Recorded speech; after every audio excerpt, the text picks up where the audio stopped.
Welcome back to Story Deep Dive with Rachel and Dana. This is a podcast where two book coaches, editors, and besties discuss books not as readers but as writers to draw inspiration from great books and have plenty of laughs along the way. Today we are going to talk about the plot for K.F. Breene's Sin and Magic. So before we do that though, I'm always checking in with Dana because Dana never doesn't have something going on. And like a lot of many somethings. And honestly, like this is the first time we've spoken and probably like had a chance to talk in a couple weeks. So I am very eager to like, so what's going on? And so this is as much for you, listener, as it is for me, Rachel. So Dana, tell me what you got going on over at Danger Tales right now. What don't you have going on? Might be a shorter list.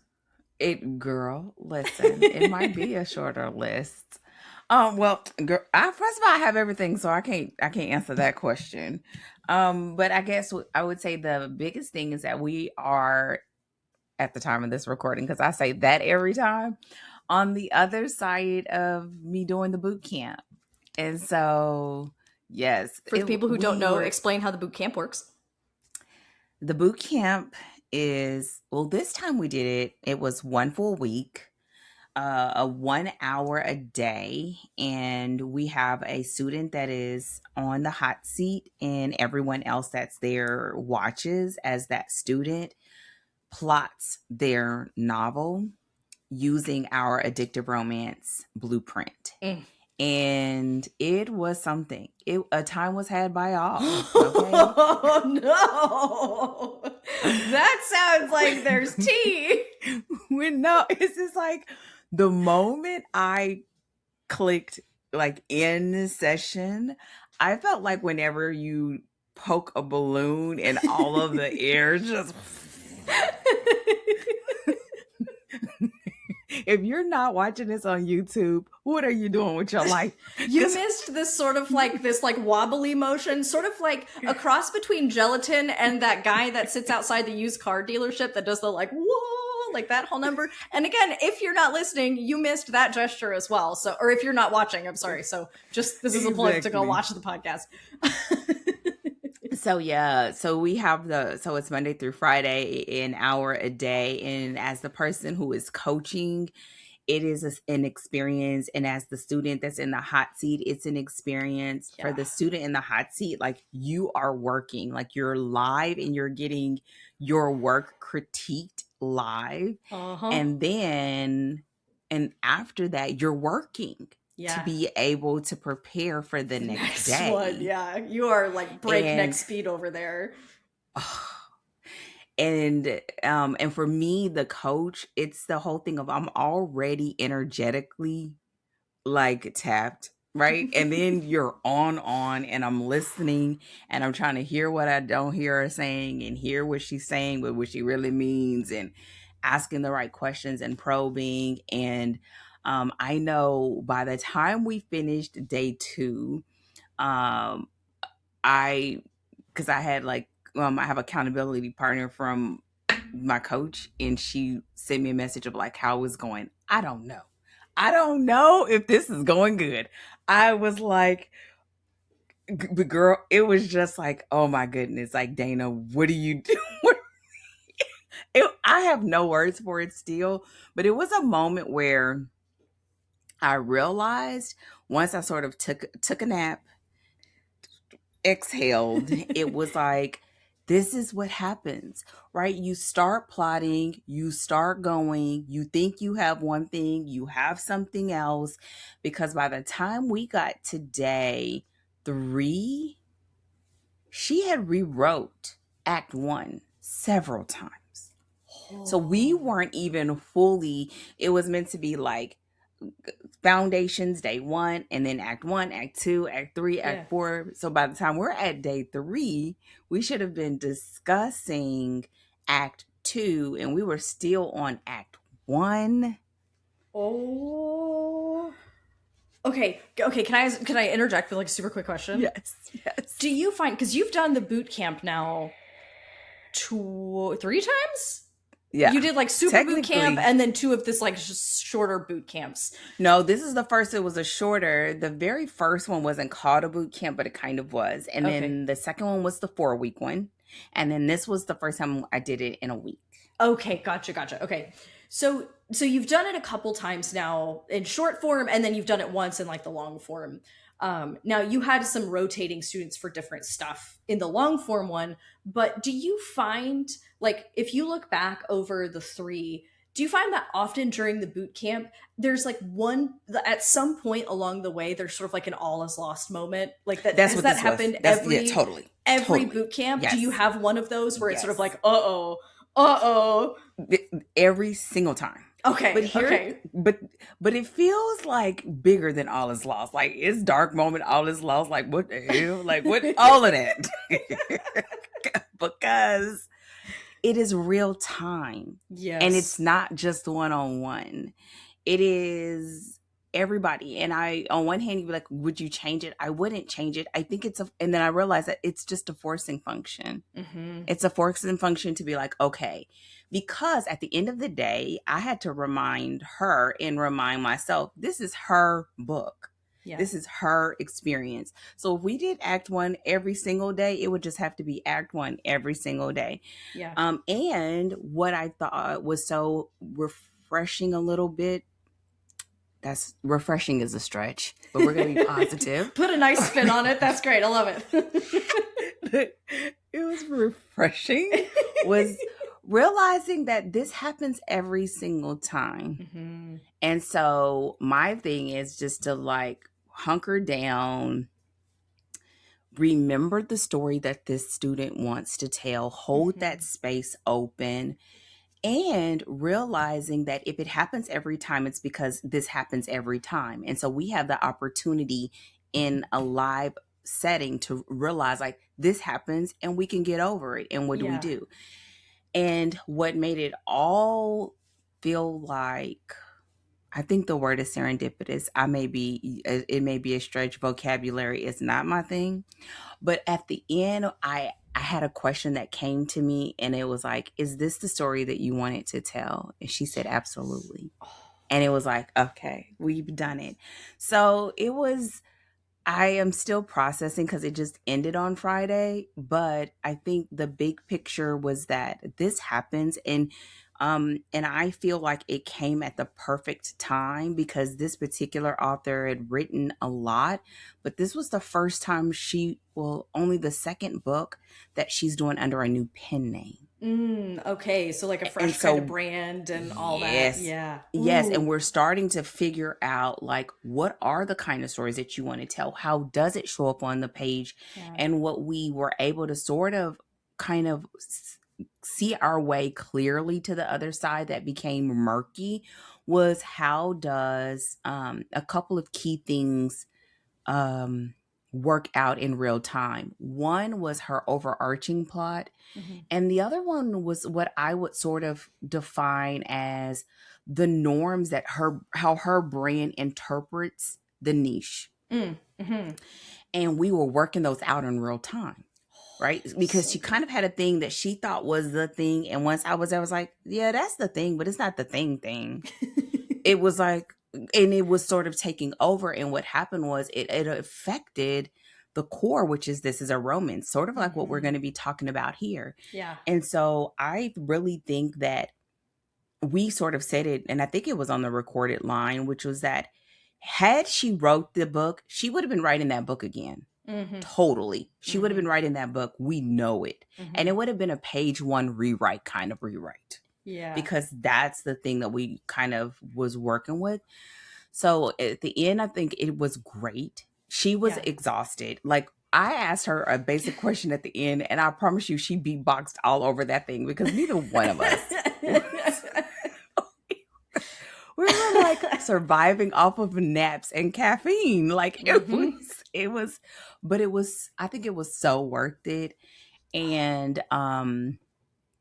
it was refreshing for me on the facilitator side and just really just showing up and coaching and having so many messages afterwards of like, I learned so much seeing her deal with that. Like I've done that before. Nice. And just also for on the coaching side of really never underestimating or downplaying, understanding what does it take for you to be ready to write as Yeah. an individual person? Because every person is different, and we know this, right? But it's something different when you're behind closed doors and you sort of don't have like whatever time it takes. You have some Yeah. clients that are like that, but for her it wasn't that, and I'm glad it wasn't. And then also because we had a preliminary step that she did where I had her complete what I call our 3D writing plan, and that let me know like what her intentions were, like when she needed to start writing. Did she already have her editor set up? Because I'm not her developmental editor. I'm her writing coach. And so like, does she already have that appointment sort of tentatively out there, like working parts for someone who's writing in real time? Yeah. And so that was really good. And so I think overall it was really great. Yeah. But whew, that's all. Yeah. No, there's so many so many things I want to comment on. I probably can't comment on all of them, otherwise this will be the whole episode. However, there's so many things I love about this though. And I say that as someone who didn't have to do it, at least in real, like you're right, the way that you were having to do it. So you're like, yes, that's nice, isn't it, Rachel? I'm sure from over there, it's great. Like sucks for me, but it's great for you. Not as much. It didn't suck at all. It didn't. It was tiring, but it didn't suck. Yeah. But go ahead. Well, but what I love about what the boot camp and even the fact that you're like, every boot camp has this moment is like this. It's not the same for everybody, but at some point it happens. And what I love about that as something that you're talking about now is I think it's really important for writers, especially if you're kind of just getting your first few books under your belt and just starting to kind of establish your own process and understand how you work, to understand that like these moments happen to everybody. Like that's that these moments where you're like, oh no, oh no, right? And like something somewhere sort of either feels broken or you take a wrong turn or any number of things that just happen that feel like you kind of just like hit a wall and you kind of have to like back up, get a look at the wall and figure out like, okay, is there a way around it? Do I need to like, are we breaking through it? Like, what do we need to do here? Because so often I find that writers hit these moments and they think, oh, I've done something wrong. And like, sometimes this is a point where they'll scrap the project or they'll start over or like, and not, or simply blame themselves for the fact that like, this just happens in the process. It's not you, it's the process. It happens to everybody. It's how it works. And that gives you, I think, the encouragement that you need. Because just like you said, like right when you're behind closed doors and you're not working with someone, even just in that moment, right? You don't have someone to be like, okay, let's talk this through. Or you just like, again, you're in the room alone working on the project and you're like, oh no. And how easy it is to let that sort of demoralize you. But when you understand that like, oh, this is part and parcel of it. Like this is a part of creating, again, it helps keep writers from blaming themselves or getting into any kind of weird like shame or some of that stuff that happens in the creative process where we feel like, oh, I'm not cut out for this or all kinds of other stuff. And that's something that I've seen in the academy as well, where people, what they realize is, oh, when I run into a problem, it's just a problem to work through. Like, it's not it's not because I did something wrong back here or something is broken. Like, and again, because it can quickly shift into blame versus this is just a problem. And if I work it, I can solve it. And so just knowing that that's a part of the process. Yeah, I totally agree. And something else that I'm sure we'll talk about in one of these episodes, I've been working at defining that a little clearer. Because what I think on the other side of what you're saying is that people usually either blame themselves or the reality is they quit. They quit. They think it's them, that something's wrong. I don't know what to do, etc. And now here, girl, you can't quit. We got people here. So come on, get on the line, right? Come back. It's time to go again. Come on. We just got to have your come to Jesus moment and work it out. But the other part is, I think, and I'm still like translating it, I think it's this rub between what we think it should be and what it is. And we don't always know that until we flesh it out. And I think that fleshing out of it, people look at it as you overworking the story, but I think it's the opportunity to get out the things that you know are not going to work up front. Yeah. So that when you do hit the page, you already have your springboard to really see how that baby can come together. So it's not that you're working it to the point of that it has to stay here forever, but you have it to where if this was the actual story, it would be a great story. Yeah. But if you use it as a springboard, you can make it even better. And worst case scenario, you write what you have in your plot. Yeah. So I think it's a very interesting process, and doing it publicly makes it so that it's a shared lesson. Yeah. Not just one that, again, that's behind closed doors. And so, yeah, I totally agree. I think I always say that you can turn the finger on yourself instead of letting it be that this is just a natural part of the process, and figuring out, okay, what part of it sort of stop the cog or whatever, like stop the gear from moving. And we kind of figured out what it was. And then when we got towards the end, I think she ended up breezing through like acts 2 and act 3. Nice. And it just, because I was like, listen, if you just give yourself the room to see this through, it's going to pay off. And it did. And so we still have some more work we'll be working on this week to finalize it. And then she's scheduled to start writing next week. Nice. So, Yay. yes. That's exciting. So yeah, that's all the things going on in my world. What's going on with you, ma'am, over there at Story Cipher? So this is actually, I love this. We did not talk about what we were going to be talking about for this part of the podcast beforehand. And I love it because it actually, like, yours and mine actually go like hand in hand together, which is just, speaking of serendipitous, I would argue that this is also serendipitous. So we have 2 interesting things going on at the same time this month. So for our new cohort members, it's First Draft Month. And I love First Draft Month for exactly the things that we just talked about. Helping to set expectations for the creative process. Set expectations for the daggone first draft, because it doesn't look like a third draft. And that's because it's a first draft, right? And helping people to overcome that hurdle. Again, we talk about how a lot of times, like, your sort of business or your approach attracts people who are probably kind of like you in some way, which means I attract the overthinkers and the perfectionists, and they come to me. That would drive me insane. And the amazing thing is, like, especially because, like, I've done it. I've written a first draft, and I did not have my overthinking perfectionist self had a hard time. And now I'm able to walk people through that process, not just as an editor, but as a fellow overthinker and perfectionist who had to do it and had to suffer it.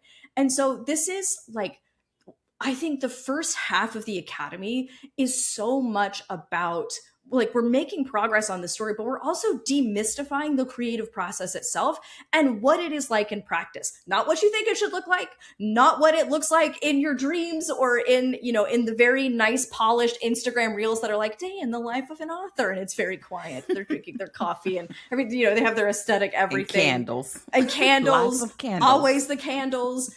But what it actually looks like to be a real human being who has good days and bad days, good sessions, and honestly sessions that are like, it doesn't really feel like it went anywhere, and how to navigate that consistently so that you still finish the project. And when you have a bad session, you don't quit, and you understand, right, that, like, when you run into blocks, like, that's part of the process. And that's so much of what we do while we're making progress in the first half of the Academy. And the first draft is kind of like the pièce de résistance of that, because it's when you have to put words on the page and let it be imperfect.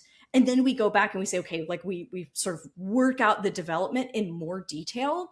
And that's why we write the first draft. We get 1 month and we move quick, similar to the way you do the boot camp, but because we do it, we're way slower around here. But, like, we do it within a month so that it's like, it is a forcing function, right? You can't overthink it for too long, because next month we're going to actually be developing it. We're going to actually be turning it into the thing that you want it to be. And we use that guiding question is this getting you closer to or further from the story that you actually want to tell? And that's always the litmus test we use when we're solving problems. Because my students will be sort of like, oh, I realize that like this is a plot hole and I need to adjust this or make this change or world building detail. And they'll sit and they'll work it out and it'll make, minor shifts to the plot or something. And the question is always, is it getting you closer to the story you want to tell or further from, so that they don't make a change because they think they quote unquote have to, and it derails the story away from what they actually want, so that by the end of it they're like, oh, that's not even the thing that I was going for. So that's happening right alongside the fact that we have a hot seat for one of our fellows, one of our graduate students, or like alumni, whatever you want to call them, for their first act. So they finished their first act and we all come together, we read it beforehand, and then we discuss it. And I give them instruction, as well as they're able to sort of treat it like an alpha read from their peers to see, like, are the things that I was trying, are they coming across? Am I setting up the right promises? Are you starting to catch the themes that I was kind of wanting to introduce for the story? So we have those things happening side by side, which I love. Because it's like, when you get through the first draft, like, you get to do some of these really cool things that we're doing in the fellows program, but you have to nail down the process, and you have to know how to move forward and work through problems before you get there. Otherwise you're going to spin out and you're going to get stuck forever. So that's what we have going on. I'm super excited. That sounds amazing. Wait, so the other students read too? The Act 1 too? Yes. Yeah. Your fellow alumni who have already been through the program, they read it as well. So we all read it. And I sort of lead the discussion because I want them to be able to get editorial feedback.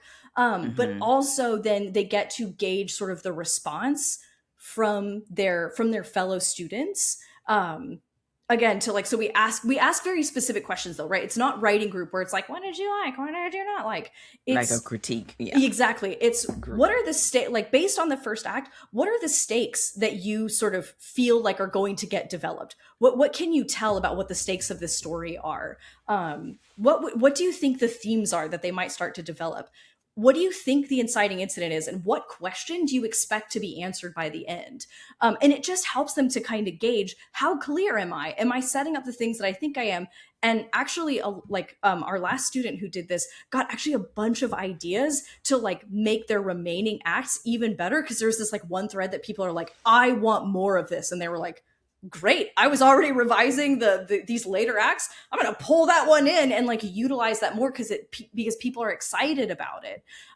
So it's very much guided, so it's not like arbitrary, but also is like but it is also kind of getting that feedback, again, sort of like an alpha read, sort of like beta read plus, so yeah, that's, I love doing it. It's really fun. The students love it. They get a lot out of it. And it sort of cements the bond among everybody, because now we're sharing our actual work with each other, and it's building that sense of community, because we've already spent the last 6 months getting to know each other and getting invested in each other's stories. And so now we're like here to help each other make it better, and to like, you've already have that communal connection, that's creating safety in that, which is why it's something we also do with the fellows, with people that they know and people that have been with them in the process. So yeah, I'm excited. It's gonna be so good. I'm so ready. I'll have to ask questions, because we added alpha reads last year to the mentorship, and then we may be doing some other things with that in the future. And I know it made a huge difference. I've done them before.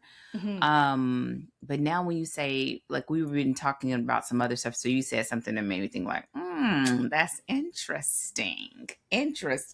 So I would say, like, as you are going through this, because this is like you've had a full run, and now you're in your next run, and you're able to see it simultaneously from your alums and having new students in. Like, what is that experience like for you, having those sort of dual things going on? My favorite part of it is that the alums, they come to the lectures for the cohort. And so like, so they revisit all that information over again. And they are there, and I am able to ask them, okay, put yourself back in these shoes 6 months ago. What would you tell yourself? What would you remind yourself? Like, what, like, because now that they have the perspective of the whole process, like I can tell the cohort anything, and they're like, you're the teacher, whatever. Like, they listen to me, but sometimes, it's sort of like, it's okay, I promise you, just show up. And they're like, sometimes it doesn't hit the same as when the students who have been through it, who are not me, are able to say, if I did it again, like I would try to revise my first draft less. I would let the outline be more fluid, or I would, just these different things that people are able to say, like, having been through the process, they can actually vouch for, like, just get the first draft done. You will just discover untold things in your first draft. Let it happen and don't fuss over it so hard. And like those kinds of things that sort of bring that wisdom in a very clear, in a very, it's different when it comes from the students and not only from me. So they kind of hear it in stereo rather than just me being like, I promise it's gonna be fine. And that's probably my favorite part, is like being able to incorporate the alums to like cheer on the current cohort and to share their experience to help the cohort go through their experience of doing it for the first time. That is so good. I'm excited for you guys. Thank you. We're having a great time. We're having a great time. So it's been really good. You're all like, we're having a great time. I'm like, girl, let me tell you. Like, that's so dope. It is so cool. Just wait until that, because this, at the time of this recording, obviously we're not there yet. Just wait until the present diagnostic and the hot seat and the client work, like when all of those collide, and then I'll be like, oh, help. I know. Because I was like, how did all of the things overlap? I just couldn't even, I was like, you know what? I don't even have the bandwidth to think about that. Yep. It's just go, baby. Just go. Whatever's on the calendar, I'm here. Okay, next thing. You just keep moving. So true. All right. Well, before we, because we could, like I said, we could talk about this stuff for hours. So let's go ahead and dive into our conversation about sin and magic and the plot therein. But before we do that, Dana, would you like to hit us with that summary? Get the people caught up on the story?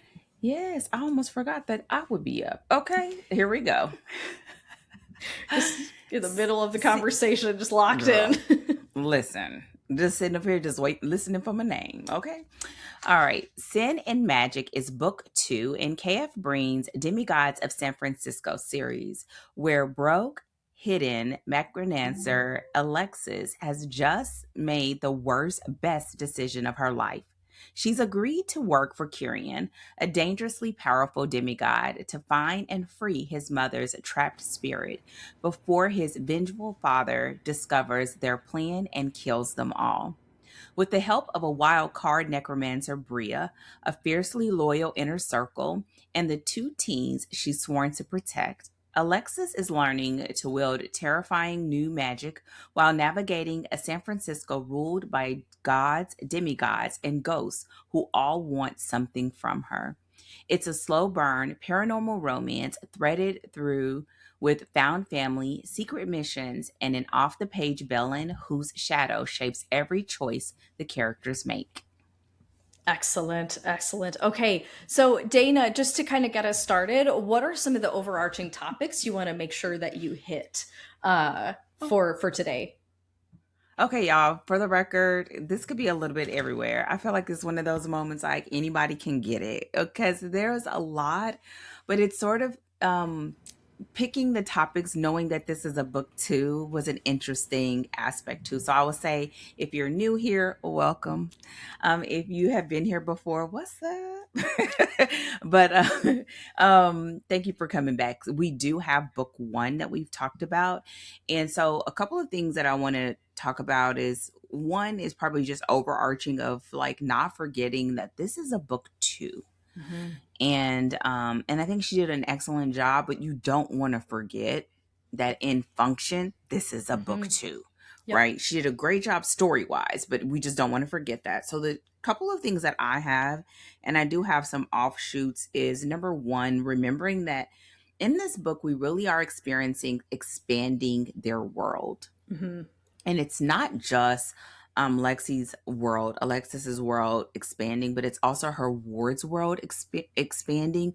And in a lot of ways, the world is expanding for Kieran and the six as well, right? Because they are seeing it through her eyes and her magical ability. And she's seeing a world that she has intentionally just sort of resided on the outskirts of it. Mm-hmm. And so that's an interesting place to be in. And so it does shape how we experience this story through her eyes. The other thing that we have is that the relationships here in the story, I feel like the relationships show us who they are. Y'all, at the end of the day, this is a romance. Paranormal romance is not like paranormal the way you would normally do, even though technically there are ghosts in this story. So it's a little bit a weird one, but paranormal romance is not paranormal the way you would normally engage with that word in normal entertainment spaces, right? It's a lot of shifters.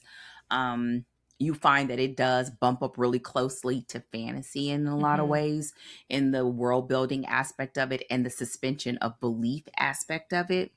But at the same time, this is a romance, and it is a slow burn, what I'm calling a steamy, slow burn romance. And I feel like one of the biggest takeaways from this one is like we get to see who they are in a sort of showing type of way through the lens of the relationships that they have that make them who they are. So Kieran with his mother, Kieran with his father, Kieran with the six, Alexis with her wards, Alexis with Kieran, and Alexa with herself. And in a lot of ways that sort of is not mentioned a lot on the page, through her mother and whoever her father was. And so we begin to see them through that lens and how it shapes the core relationship between Kieran and Alexis. So those are the two things, and I have so much more around that, but I think those two anchor us. And I will say that we may talk about this a little bit if we have time.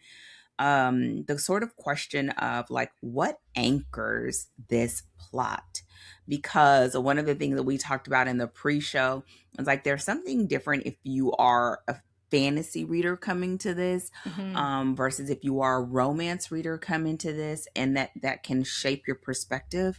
But knowing that at the end of the day, PNR is romance, and so this is a slow burn romance, and so being able to sort of see it through that lens, I think helps with a lot of the other things that we'll experience.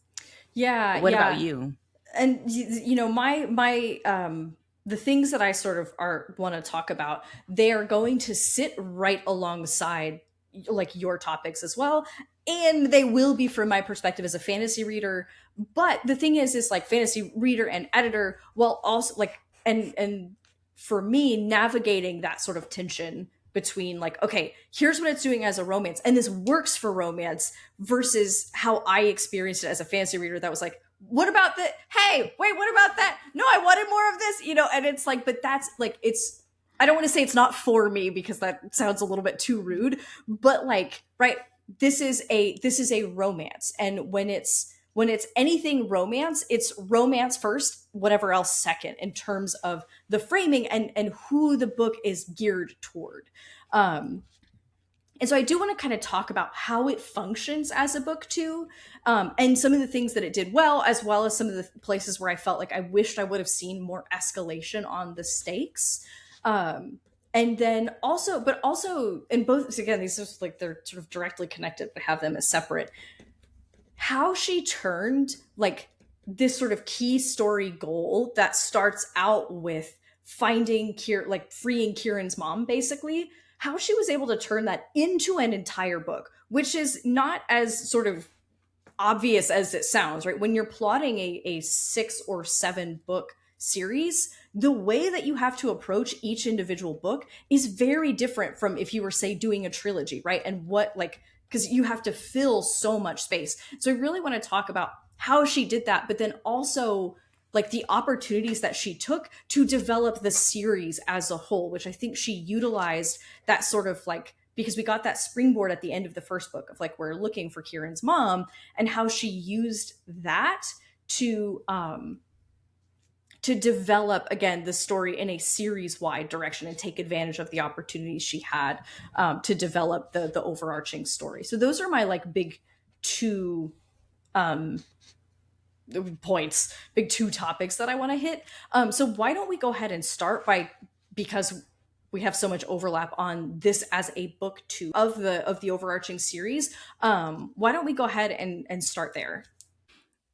I'd like to start off with the fact that this is a book 2 of 6. And so usually when you are encountering this sort of story, you usually encounter it as a trilogy, or sometimes you'll find, I always call it like the Twilight effect, where it's a book, it's a trilogy where or I guess some people call it a saga, where the last 2 books really are one book that's cut in half kind of vibe. Mm-hmm. So it's 6. So it's a little bit of, it's a little bit different. And so with that said, you normally are finding that your book 2 is sort of expanding the world, right? In book 1, we had a situation where it's sort of like Kieran and his 6 were pulled into Lexi's world. We're looking at it through Lexi's world of being on the outskirts, not being in the magical zone, even though she had magical abilities, in her life as a parent to her wards.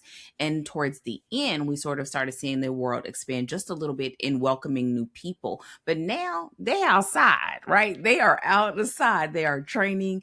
They all 3 are training with the 6 in different capacities. Mordecai, which is her ward, who is a werewolf shifter, is learning his abilities that we saw. Y'all, I read books 2 and 3 back to back. So if I'm off, please, Rachel, stop me. But we see him sort of growing in that space. Mm-hmm. We see Daisy, who is non-magical, Mm-hmm. growing in her capacity of using her natural instincts. And then we see Lexi, who is growing in the fact that she knew she had magical abilities, but she doesn't realize, and she's starting to learn it more and more, that what she was doing that seemed simple and understated to her is really a lot bigger than she understands. And so, not just in the capacity of her abilities, but in the capacity of what that means in this world. And we still haven't pulled the lid off completely. I think we do even more in book 3, but here it's expanding that world, and we do also still see it from the lens of how does that then affect their relationship, Mm-hmm. right? Because we can't forget he's a demigod, and lined up next to him, you think she's just a human. I mean, and she's not, but she kind of, you would think in comparison to him being a demigod, but we realize and see that there's so much more, and she's sort of uncovering that. And so in this book too, what Kev Breene manages to do is still sort of keep a lid on that expansion, while at the same time exposing Alexis as a person in her quirky way, as a parent to her wards, and as someone who's new to learning her magical abilities to the outside world. And we're starting to see what that is and what the potential stakes of that could be in the scope of this story. And so I'm sure there's more you want to say about that, but I think that's the biggest thing. Oh, the other part that I will say about this is that she also managed to still make this a standalone. The Mm-hmm. way she introduces what happened in the book 1, and she literally does it in like a couple paragraphs. Oh, she just tells you. It's like, this is Daisy, my ward. This is Mordecai, my ward. Like, and just like boom, boom, boom, boom, and like you're caught up. You're like, okay, all right, everything in the first book. You're like, in. if you didn't read it, you are like ready to go. And I think that is so great because it makes it so that somebody can literally come in, pick up book 2, and you don't miss a beat. I also still think that she did it in a way that you would want to go back and read book one, which is great for you building a series. And so that is what this book does. Now, the last part before I like tag you in is the fact that we can't miss the fact that it's still a romance, and usually you rarely see trilogies with one romantic relationship, let alone having 6 books with one romantic relationship. Yeah. And so that's where we sort of start seeing the fact that it is a slow burn.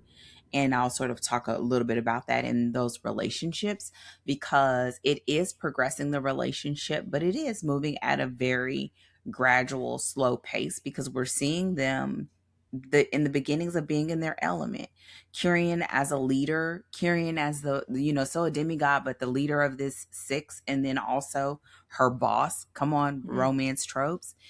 And we see it from her perspective of basically trying to learn the ropes and still be herself in her little kooky quirky, seeing people, still bringing the humor, still sort of being her, not like moving to the beat of her own drum sort of character, and finding her place in this world when she realizes that she has something that's probably would be coveted, and that it becomes very exciting, but also a threat, or a level of there's another word, I can't find it right now, but it's a threat for them, and it also becomes the thing that almost begins to sort of make that ticking clock sound louder. Yeah, sort of. It's like both a threat and an asset, right? It's like, There you okay, go. this is That's like our correct. secret weapon, but also if the person we don't want to get a hold of it gets a hold of it, they have a secret weapon, right? That's going to be a problem. And so one of the things we talked about in the pre-show is that this book sort of in this series wide functions like an act 2, right? While still being a standalone book. So I want to make sure that both of those things are sort of like recognized, of like in the first chapter, it's like, oh, Kieran, hot demigod that I got involved with last book, and Daisy, my ward, and Mordecai, who's also a shifter, and just, one thing after another, just make sure we completely understand where we are, and then we go. But then functionally within the series, acting kind of like Act 2, which is exactly what you're pointing out, is like what Act 2 inside of a sort of traditional novel, especially that a traditional novel in a trilogy would be doing. Expanding the world, helping the protagonist understand their powers. They might start to learn how to use them. They also start to understand more of the stakes of what they're up against. And perhaps might even by midpoint be fully involved in, oh, there's a bigger conflict and I want a peace, right? And that kind of trajectory is what you would see in a second act, again, of your sort of typical standalone novel and or first book in a trilogy.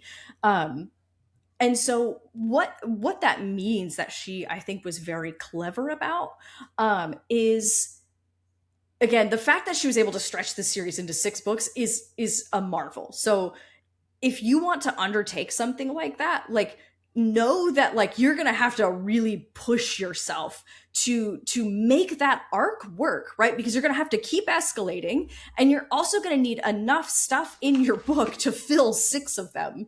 And so the way that she does this, I think, is really effective, because she takes this this effort to free Kieran's mom, and that becomes the majority of what we spend the book doing, is trying to figure out how to trying to kind of find the things that she needs and then be able to free her mom.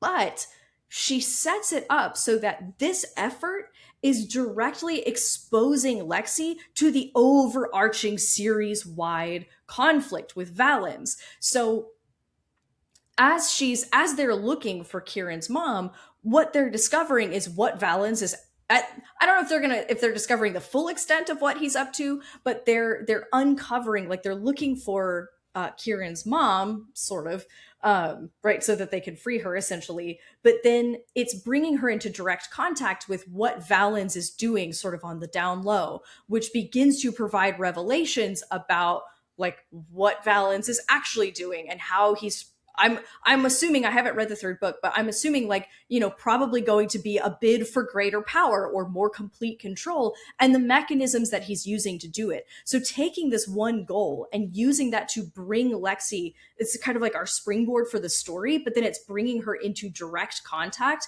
with the bigger overarching problem, is setting us up then book 3 becomes the springboard to keep developing that problem. And so it sort of acts as this, like, I think of it as sort of like I'm thinking of it as like a story way station, but it is still a complete book, right? It still has the full, like, 4 acts and all of the rest, but it's like taking one very specific goal that your protagonist needs to kind of do on their way as they're moving from book to book, and then expanding that out into an entire book to develop so you have something kind of like a through line that's developing aspects of the overarching story. And that's something that she does really well in, again, turning one main goal into a full entire novel. So it's not just, we do this one thing and it feels like half a book. It feels like a complete whole, but she used that one goal as kind of the springboard for it.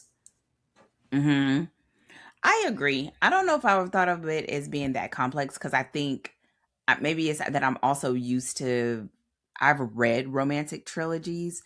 I think the biggest part here is looking at um, finding an objective that is big enough to bring in the other things that we need to see happen in a book too.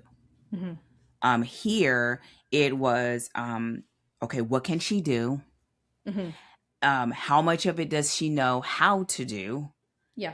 And what does she not? And so bringing in like Bria and all of that to be able to help that out, because at the end of the day, Kieran doesn't know, he's not a necromancer. Yeah. And and still keep them in proximity with each other, because they're adhered to each other because of her deciding to work for him, and letting that sort of that plot line sort of fuel everything else that needs to happen, so that when we get it, I sort of felt like she did almost like a hopscotch to me, that what could feel like, when we talked in the pre-show, that okay, it could feel like it's a climactic moment, but it's not, because we have this other moment. I kind of feel like she hopscotches, so that at the end of the book, you're sort of setting up the thing that will really play out in the next book. And I think that's where you get the scope of the fact that this, even though it reads like a standalone, it's not. Yeah. And you get more of an understanding of the overarching story. But I think to the writer, it's an understanding that you are carrying 2 very significant threads. And in reality, you're carrying in this story 3 significant threads, right? It was the thread about the romantic relationship, the thread about ushering his mother over to the other side, allowing her to have her full and complete death, finding her skin in this case, and the goal that Kieran has of going after his father and his because of what happened with the mother. And we find that in this story, that is also escalated because of Alexis and her normal disposition and heart in general, of like, no person left behind, right? She doesn't have a respect of hierarchy, if you will, like, you know what I mean? Like, it wasn't just about his mom. It's about all of those that have been trapped because of Valens's abuse of power, if you will. And so we see that. And because of that, it sort of knocks on what I kind of, that is my second thing of like, we begin to see who they are through those relationships. We see who she is and what she's willing to stand up for, and what she's willing to risk and be in the direct line of fire for, because it's just the right thing to do. Yeah. And we can cheer for that. We can stand behind that. And so yeah, so I, again, like what you're saying, I think that's totally true. But I think also, like, while you're writing it, it's not a but, it's an and. While you're writing it, you're carrying those things. And she does a great job. I think there are some points that you kind of mentioned that it could probably have a little more action, maybe. But for me, the romance reader, I thought that it was in line with what she promised in the beginning. Even though there were moments, this is not like a boom bam pow. In a lot of ways, to me, I also mentioned in the pre-show, I felt like it really had a very reminiscent sort of body feel of a cozy. Mm-hmm. Sort of just like you're trekking along and all of a sudden it's like, wait a minute. And it's not so over the top. So it's going to be interesting to see if she continues at that for the rest of the series or whether it will go up, because technically still we're in book 2's zone. Right. No, we're in book 2 for this series. But if we were looking at this like a trilogy, we would be in book 1. Right. Yeah. Because it's sort of like 2 books per. That's right. Per book in a trilogy, basically. Exactly. And so when you think about it that way, it makes sense, right? It makes sense, or at least it does for me. Yeah, and this is actually a good opportunity, and I don't want to spend like too much time here, and I want to make sure we get to this kind of steamy slow burn, because again, this is romance. This is romance first, fantasy or paranormal second, right? So the readership is, or the book is geared toward a romance readership. So because what you were talking about with the cozy and a little bit of, again, this more like body feel, not, this wouldn't typically be considered a cozy, but I think that explains something that I noticed, that sort of like it made it feel to me like the stakes weren't escalating enough in the story, because what we have are a lot of like near misses or quick resolves, right? So it's like, we're doing something and it's action packed and it's like, oh no, I hope we don't get caught. Good thing we didn't, like, we don't get caught. Oh no, I hope this thing doesn't happen. Luckily it didn't, and even like, there's this moment where it's like, oh, I kind of feel like there's like this distance between me and my wards as they're kind of, becoming their own people. But like same scene, it's like, Lexi, we still love you. Don't worry about it. It's like, okay, I don't worry about it. And it just sort of like, it just resolves right then and there. And so what what I would have hoped to have seen, and this is where it gets a little funny, right? Because within the series, it is an escalation of the story.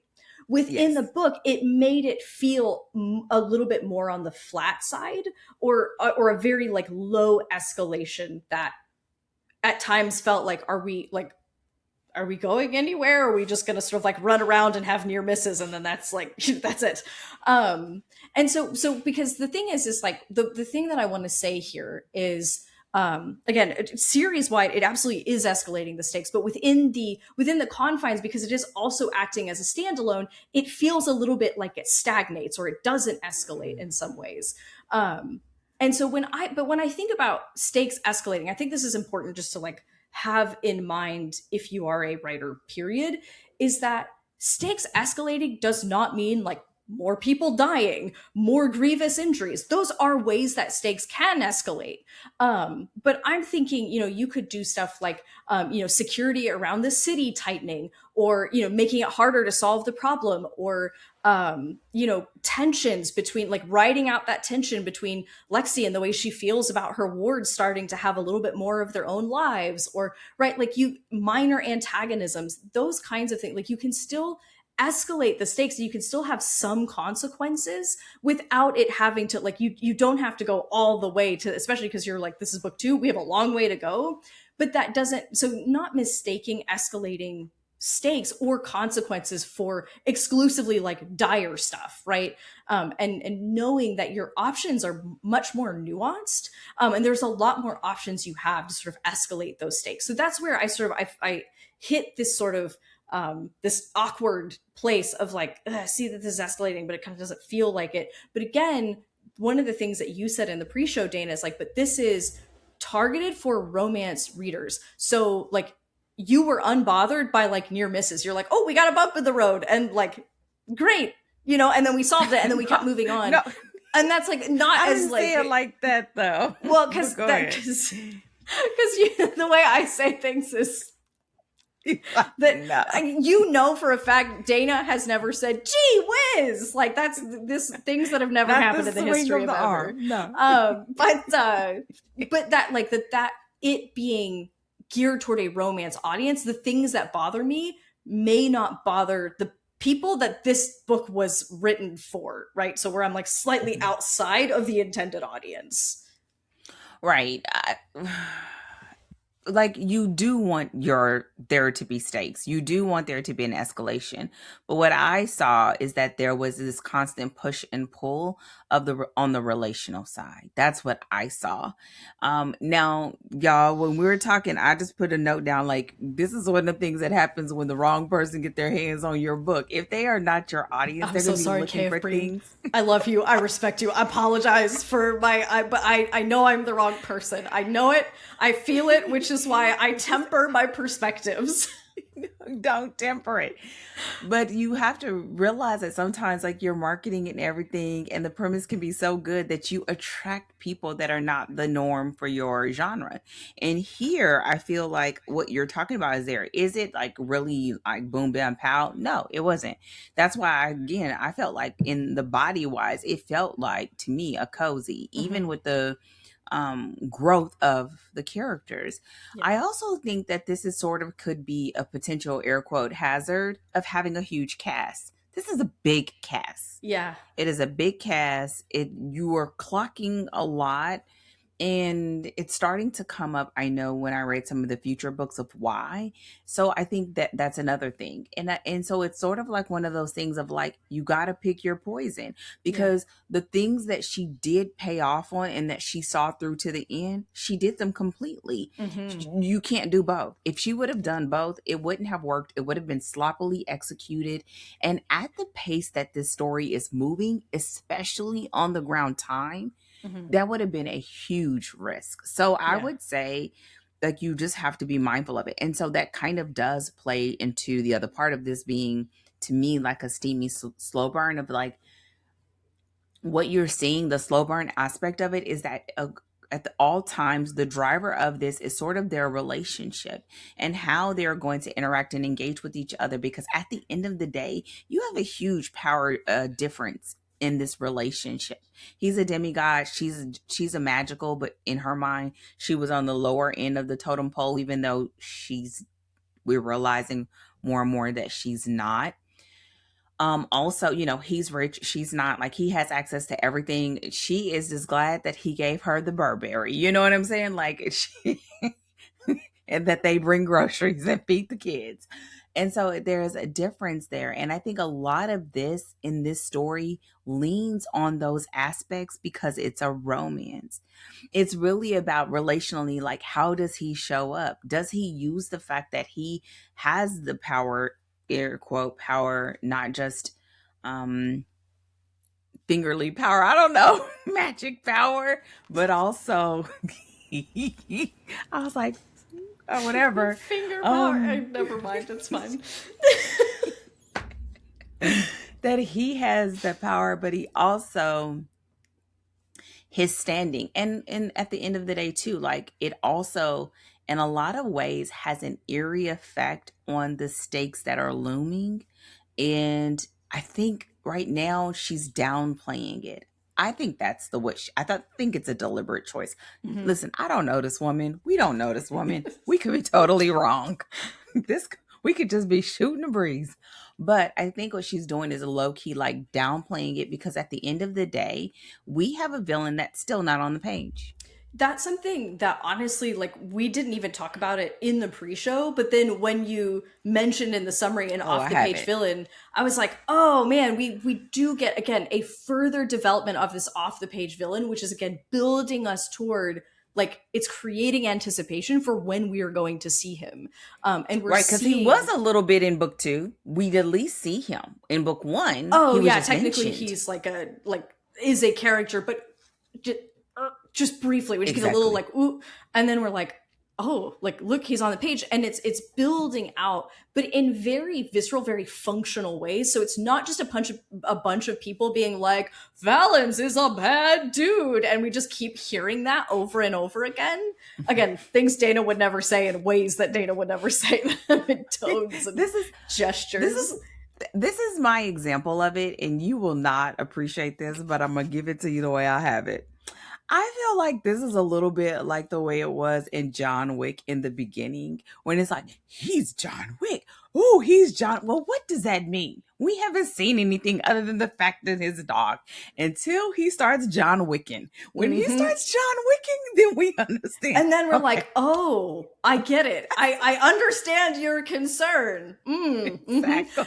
Yes. And so Exactly. like, and if you were to do that for all of book 2, it would be maddening, right? For that, like in John Wick, at least we only spend like, I don't know, 15 minutes or however long the first act is. 15 minutes is too short, probably 30 minutes, maybe 25. Maybe oh 25. My goodness, nerd now, right? I know, it's bad. But if we had, right, so that sort of space of time, probably if they did it any longer, we were going to be like, if John Wick doesn't John Wick somewhere, I'm going to be just livid. So if she had done that for an entire book where it was just the only sense of stakes we have about Valens is talking about him, it would have so much less effect. It would have some, right? Because you can always introduce stakes by people talking about, here's a thing that he has done before, or but when we see them in action, we go into places where we actually see what he's doing and the way that he's consolidating power and what kind of power he has. It's sort of escalating, so to speak, our sense of his power and what a bad dude that he is, and not simply just having everyone telling us all the time Valens is bad, and we're like, okay, I guess, but like, we have no evidence, but giving us the evidence of his power and his sort of particular brand of crazy, all of a sudden we're like, ooh, and then we're invested. And like, when we finally, like, when are we gonna really see him on, like, when is he gonna like catch wind of what's going on, and when is that conflict really gonna start like coming together? But here's the thing, the reason why, because to me at the same time, it's not about that. It really, to me, on the romantic side, is Kyrion's, his real and present fear that as the son of that his love for Lexi could turn into that. That's what this is about.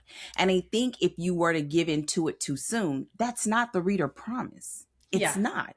And now it could be, and you then begin to make this thing murky. And I think if you look at it from the sense of the dialogue and the internal struggle that they're going through and that he's going through, that is what this is about. It's about him trying to wrestle with how he feels about her, knowing that that is my DNA.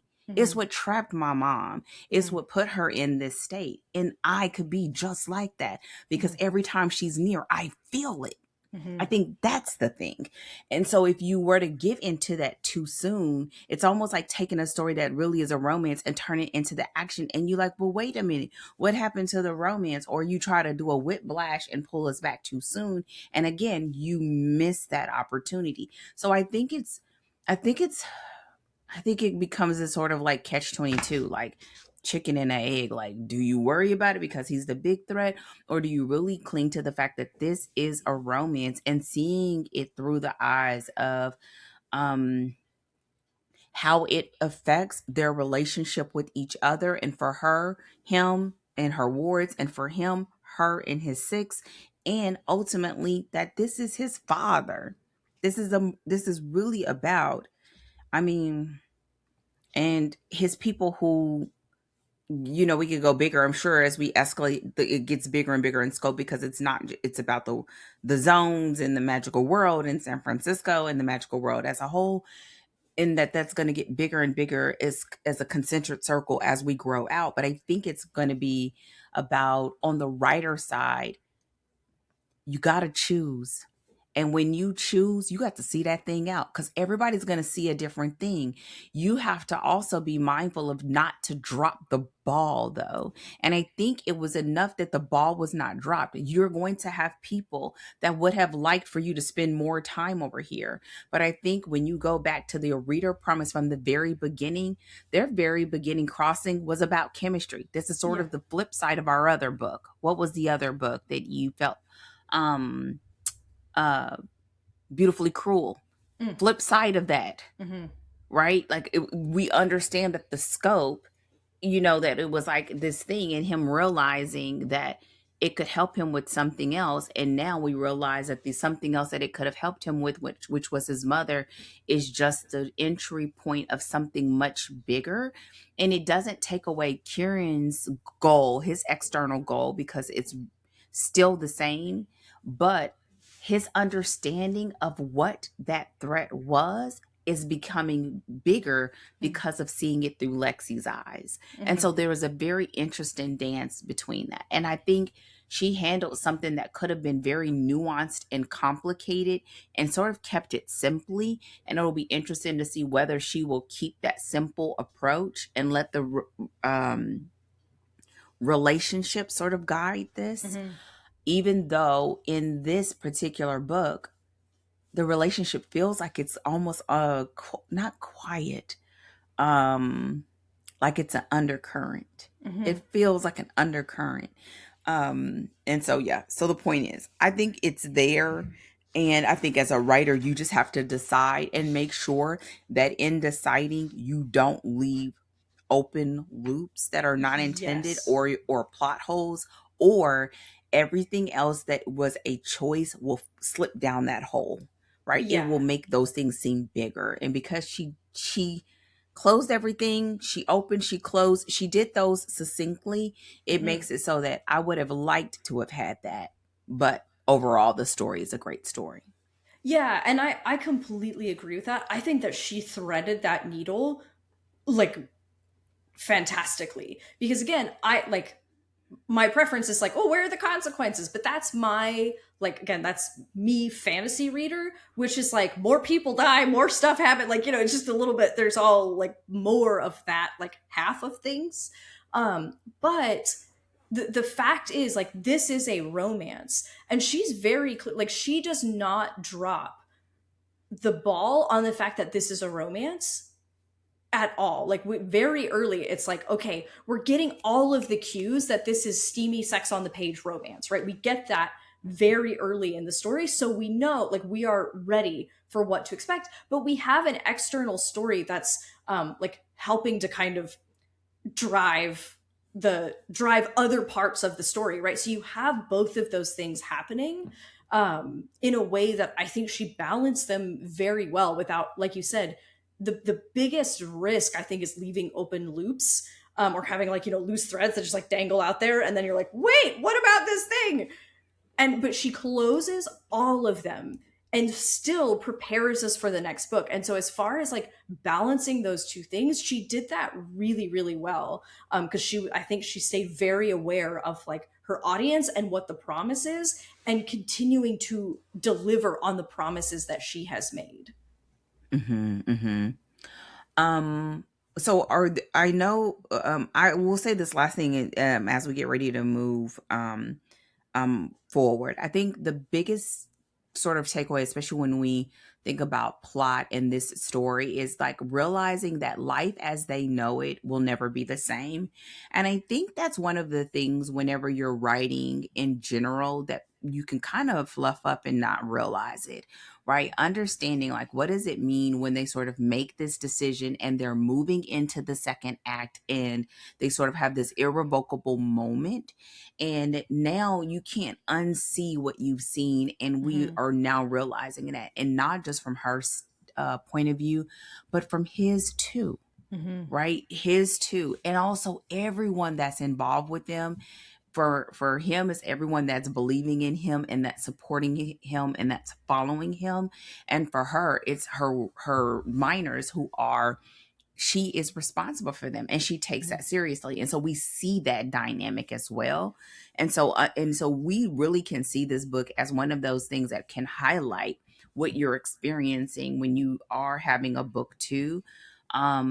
And I would say go into this knowing that if you are primarily a reader of one of those other genres, like if you are primarily a fantasy reader, or if you're primarily a mystery reader, because we kind of, I listen, y'all, I throw them all together and I know it's not right, but you're primarily like, you're here for the unfolding of whether they find his mother's skin or not. Well, then knowing that at the end of the day, even if it feels like a subtle thump in the background, the rhythm is still romance, right? It's still romance. And so it sort of guides all of that. And I think remembering that will help with a lot of those other things that may feel like, oh, well, I would have liked a little bit more of this or that. I think that just comes down to you've got to figure out what to edit. You can't keep everything, and you just can't. It just doesn't make for having a succinct book, especially at the pace that this one is moving. And I think when you close the book, I just feel like if I had to hang a hook where this book lies on the spectrum, even after reading book 3, I think this book, again, is all about seeing both Kieran and Alexis through the lens of their relationships. So what we get is we get an understanding of who they are based on what they show us. This is a huge book of showing who they are, what he prioritizes. He comes running, what she prioritizes, what she's willing to protect, what she's willing to stand in front of, and who she's willing to be, even if she's doing it like scared shitless, right? Like, because that's what she's doing in her own little quirky way. And with that said, we get the moments of seeing Kieran being not just the demigod, but being man. We see the human aspect of him, of what he's risking and what he's lost and what he's willing to do to protect, and the ultimate tug of war of like, do they give into what they're feeling for each other because it's unlike anything else? Or is this just because it's something new and it's something shiny? And I think that's really what this book represents. Like, what are they going to do? And then when we get into book 3, we see the answer to that. Yeah. Awesome. The answer to it fully. Yeah. Ooh, I wonder what they do in books 4, 5, and 6 then. I'm like, then what? These are the questions I have when I'm like, man, you got 6 books, like, you know, how you like keep that moving over 6 books. It really, like, again, I'm like, you know, usually we're working with trilogies, maybe 4 books. And so when you're looking at 6, it just requires a different, sort of like a different approach or a level of planning that is very aware of like how you have to pace out all of the pieces in the story to get them moving and all moving along this arc, and functioning together, and doing that over twice as many books as you would be doing if you were doing a trilogy, which is a huge ask, I think. It's quite an impressive feat. And I think that because we are on the other end, it could have felt totally different at the time of releasing, right? Because like we don't know. And I would actually want to go back and look at that, because right now I could be very understanding because I know it's 6 books and it's done. So I could be very understanding in the fact that this book 2 feels like it's a slower burn, slower move, because I know there are 4 more books. So to me, it was all about, do you hold my attention? And did you do enough to make me feel invested in reading the other 4 books? For me, the answer is a yes, because it was enough that we didn't regress, and that you opened the doors, or you exhibited different aspects of them that I'm curious about. And there's enough in this relationship that I would want to see, what are they going to do under the pressure of the mounting stakes? And I think it was just enough, because it really was about that. Like, are they both committed? Because at the end, it was like, yes, it was a choice, but it's sort of a choice under duress. And now in this book, it's like, okay, is this going to be a choice that you are taking because this is what you want to do, and not because a paycheck, right, of like what he can do? And it becomes that answer. And all the while, this is progressing their relationship, right? Yeah. Because it speaks to the dynamics. Yeah. Awesome. Are there any other last sort of like bits or pieces you want to make sure we mention before we wrap our discussion on the plot? I want to say no, but I do want to say one last thing, and we may talk about it again. I can't remember. The other part that I feel like we talked about in the pre-show that I just want to mention here is I believe that this is in direct correlation, or in direct sort of degree of the promise that was given to us is in book 1. Yeah. Would you want a little bit more, a little bit like But you were promised laughs, you were promised ghosts, and a woman who sees things that are not there, and everyone like, who is she talking to? Right? Like, it's sort of like it's staying in alignment with it. And I think this is a big part of why I'm a huge proponent of whenever I'm working with clients and I know we're working on a series, we lay out the series from the beginning because you really want to know that. You want to understand what that pacing is like. And I feel like the promise that was made in book 1 and made again in book 2 were fulfilled. And so I would say that her sticking to the degree and staying on point can make a reader like you say, you know what, I'm cool. I would have liked more of this, but she did it. Versus if it would have been something different or this would have been too much, you would have been like, whoa, wait, what did I sign up for? And so I think understanding what your promise is to the reader and what those expectations are and doing them as soon as possible. You don't have to book 2 for us to figure that out. We need to know that soon, and we need to know what we're signing up for. And I think she did a great job of that, even if you may have wanted a little more of this or a little bit less of that. I think she said this is what to expect, and I think that she delivered on it. And that, to me, as a writer, is just tells me like saying it up front. And so even if someone doesn't like it and they would have done it differently, it's like, right? So yeah, so that's the final thing for this episode. Yeah, awesome. All right. Well, thank you everybody so much for joining us. We appreciate you guys joining us for our conversation on plot for Sin and Magic by K.F. Breene. I have to make sure I don't say the name of the first book because that's the name that sticks in my head. Like, Sin and Magic. Anyway, so we will be back next week with our discussion on the characters in this book. Until then, do not forget to hit the subscribe button. Make sure you can check out the if you haven't read the first book, you can obviously you can get the first book. You can get it at I think you can get on Audible. I think it's an Audible exclusive, but you can find it on audiobook, ebook, or paperback. And also catch our discussion from 2025 of Sin and Chocolate. And at least on the YouTube, we do have a playlist where those are all just like stuck together. So you can just scroll through the playlist until you find Sin and Chocolate. So feel free to check out those episodes in the meantime until we come back next week and talk about characters. And hit the happy buttons, the heart, the thumbs up, subscribe, all the good things. Make sure you get notifications. Okay, that's it for us. Thank you again for joining us. We will see you next time. And until then, happy writing.